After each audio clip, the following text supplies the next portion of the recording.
I was coming home from school and a friend of mine, Esan, was on the same bus as me. And we hadn't seen each other for a couple of years. So we were reconnecting on the bus, and then we got off and I was wondering, where are you going? And he said he was going to do theatre at the Albany, does it every Tuesday. And I was interested. I wasn't doing anything interesting that day, so I said I'd go. And that's basically how I ended up joining Sounds Like Chaos. And I've been with them ever since. And with the company, we've been able to make our own shows. So the company, we get ideas. So initially, Gemma and Rasheen kind of have directed all the shows up until this point. And what they do is they kind of gather ideas from the young people and with the young people. And then at some point, we start developing those ideas into whether it be scenes, movement pieces, etc. And then we put together a show based on our own experiences. But for example, my experience might be played by one of my peers and maybe mixed as an experience.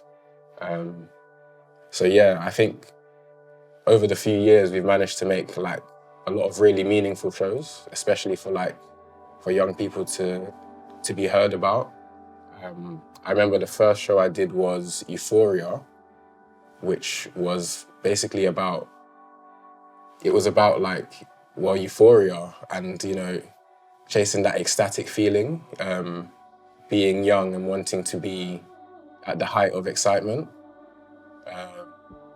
which was so amazing and kind of hooked me on the company. And then the first real show that I kind of properly helped devise, I think, was Phenomena, which was a beginner's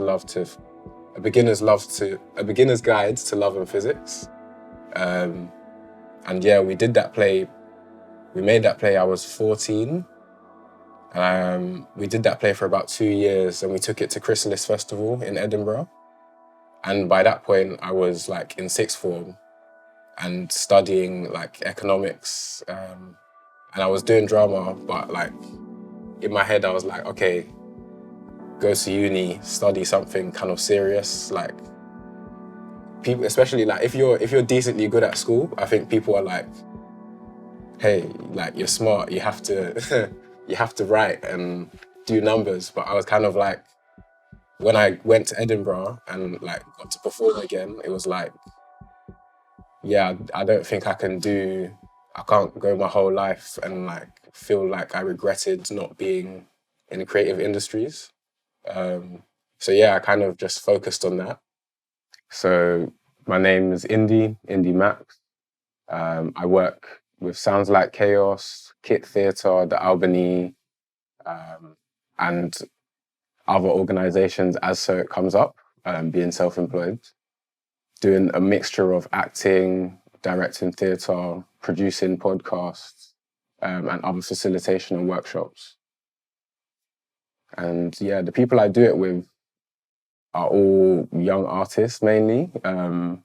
My work at the moment is primarily with Sounds Like Chaos, and we've been working together for about 10 years. So the group has changed and and shifted over time, but it's a culmination of young people who have kind of joined and left over that period of time.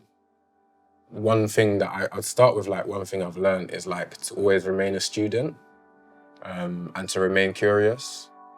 You're never too old to ask questions. You're never kind of at the pinnacle of knowledge. There's always more to know and to learn.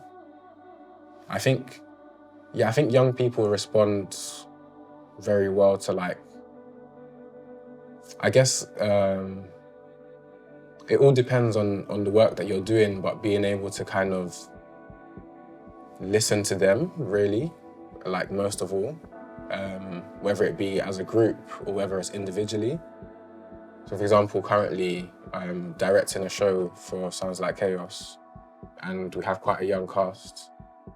And a lot of the work that we're doing in the making of the show is actually consulting the young people and drawing ideas from them, because we want them to be proud of what they're on stage performing as well.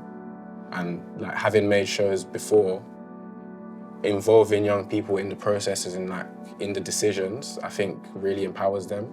And like I think a key thing is that young people like have important things to say and important ideas. Sometimes like if you are in a position to assist people, then I think you like maybe you should or you can kind of help them get their ideas out and push these ideas. So yeah, and like yeah, in terms of like local government and like local authority, I think in terms of my journey, there's definitely been points where like the work that the local authority have done, I've benefited from. Like initially going to places like Lewisham Music Service was really instrumental for me because like I was able to like pick up skills, learn instruments, rent instruments that I didn't necessarily have the money to own at the time, and like join groups, bands, be given the opportunity to perform as well. Um, and like even within Sounds Like Chaos, for example, we've had a decent relationship with like the Albany, um, and now more of a relationship with Lewisham Council. So we've been able to do stuff now with Borough of Culture, and we're one of the delivery partners. So this year we'll be working with the council to kind of put up a sustainable theatre space at the Adventure Playground and hopefully like basically bring more life to that space. Yeah, I think like our experience, like although we have decent relationship with like local authority and I've managed to make things happen, it's always kind of double-edged. And I think local authority are not necessarily easy to work with, especially within the artistic sector. They often don't particularly understand the things that you do. But I think as well, another place that is like really squeezed is like the youth services. And so I think there is like a lot of resources that's been taken away. Even where we're doing Climate Home, the Adventure Playground is open for like a couple of days a week at the moment. And so like even by us being in there, it will have kind of more activity. So there's definitely an issue with like shared resources and stuff. I think we're almost in a unique position, especially this year, because we have this like pot of funding from the mayor's office and for Borough of Culture. So I feel like yeah, although there's kind of a shift and there's more being put into the arts at the moment, it's something that a lot of organizations are kind of looking at and hoping can be more of a legacy and doesn't have to end after this Borough of Culture thing is over, basically.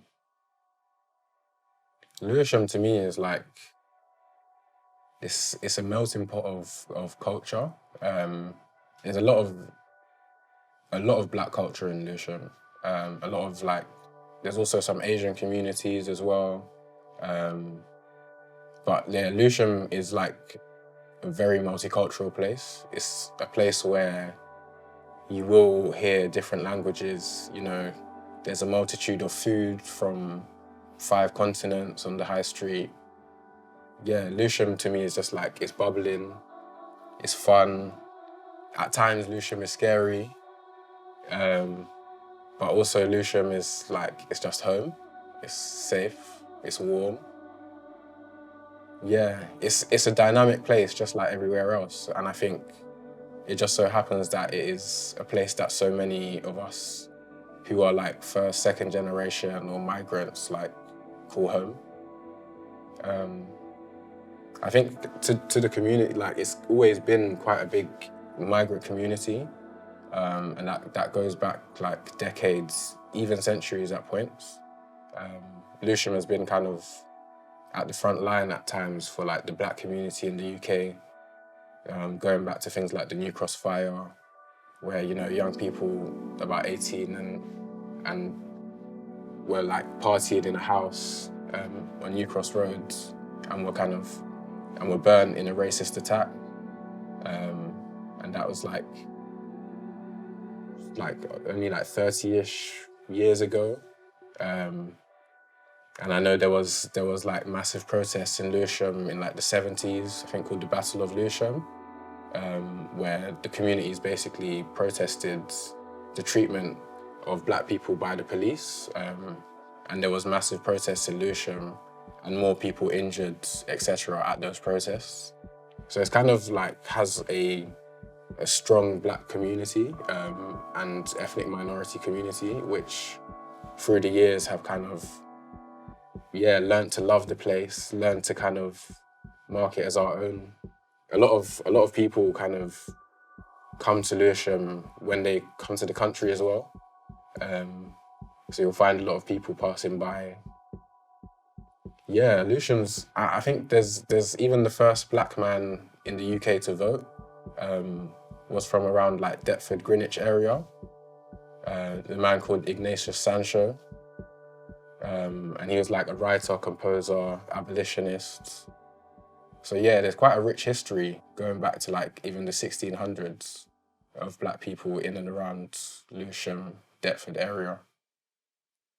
Yeah, I think it's an interesting one actually. I think I like have always been in some ways happy enough to call myself British.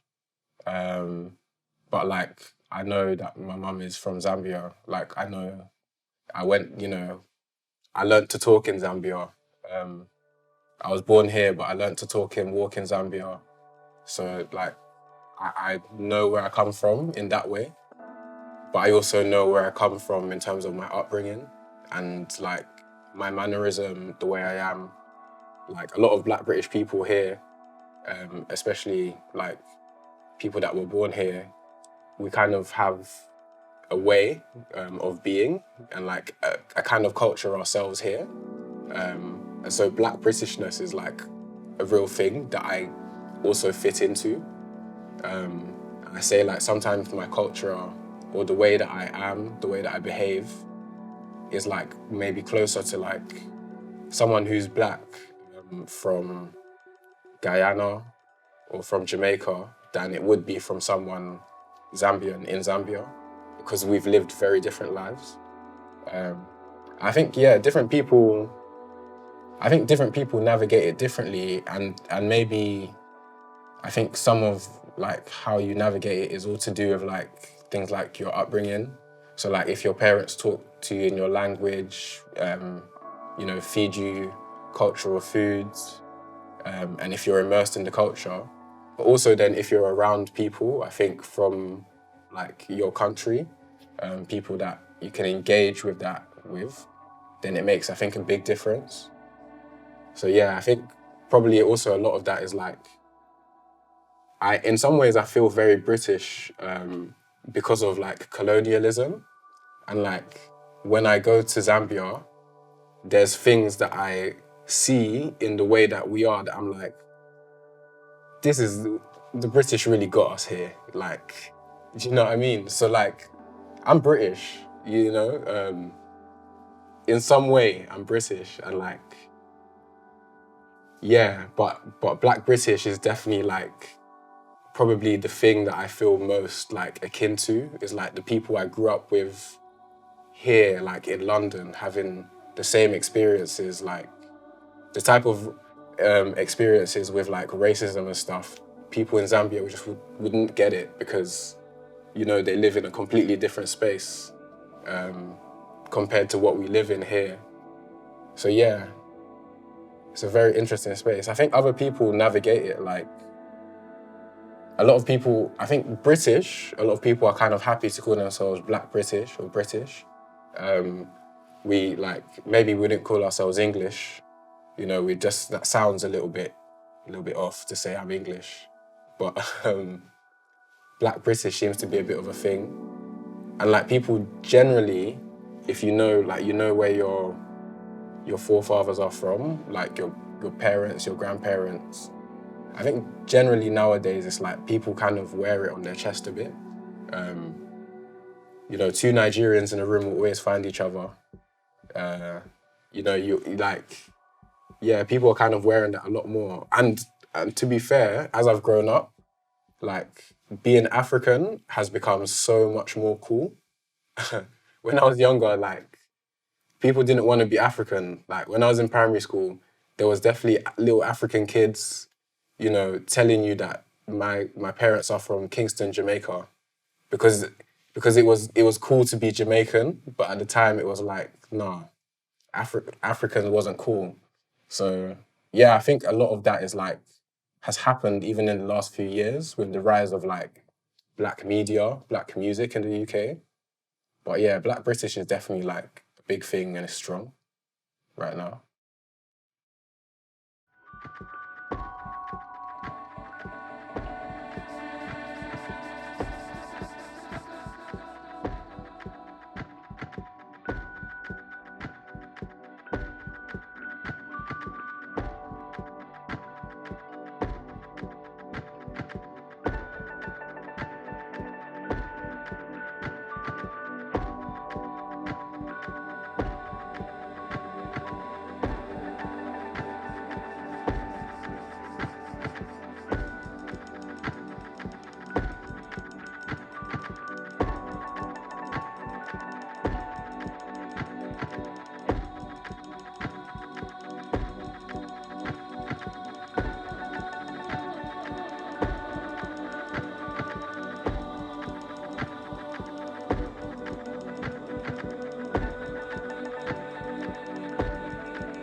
Like in some ways, London feels like home.